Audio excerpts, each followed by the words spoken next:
So I was unable to actually vlog yesterday's experience in the city. Information about my trip to the city can be found on my Instagram story, so request to follow me at @gutmana9 for more information. I didn't want to make a video that details it because I couldn't actually film it, even though I kind of wanted to. We had to use maps and directions and all that shit. So we had to leave very early. We had to leave at 8:15 in the morning, which is pretty early when you're on school break, because which of course involved a 7:45 a.m. wake up. Nothing compared to school, but it's annoying when you want to just, sleep in and you can't. We had to do this because we had to catch an 8:36 a.m. train at my mom's insistence, which actually got to the platform at 8:30, and we almost missed it because we only arrived at the station itself at 8:28.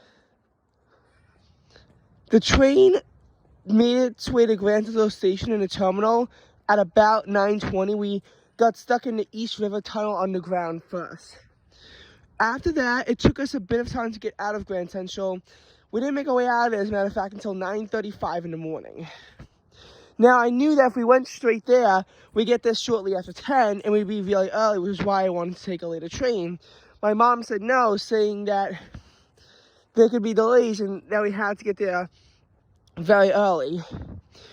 But at 10 o'clock, we had already reached 59th Street and 5th Avenue. Columbus Circle's where the museum is, that's 59th and 8th. I'm not sure what circle there even is a circle at 59th and 5th, but it is a southeastern corner of Central Park.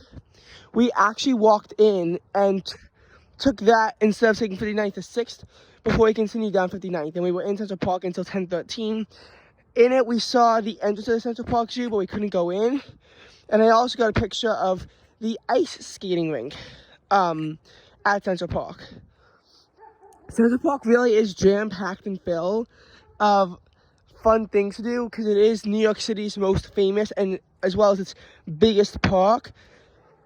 We only really got to cut across the southeastern quadrant of it.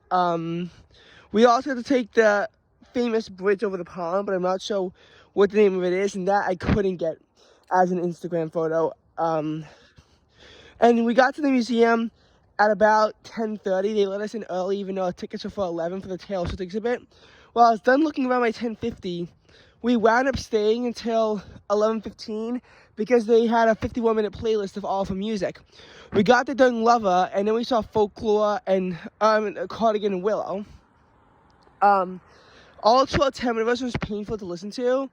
Then there was Anti-Hero, which was another great song, but not great video in my opinion. Better videos can be found with Bejeweled, Lavender Haze, and I Can See You. And then we looped back to the top of You Need to Calm Down before we got back to Lover, and we were able to then go. We did tour around the other museum, but by 11:30 we were out of there. Attempting to find our lunch, which is actually at 43rd and 7th, not at 8th. We got there at 12:15 because it was a bit of a walk down. You'd be surprised.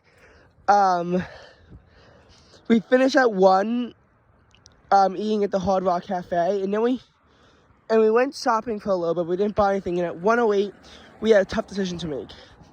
There was a train that left at Penn at 1:28, and a train at Grand Central left at 1:40.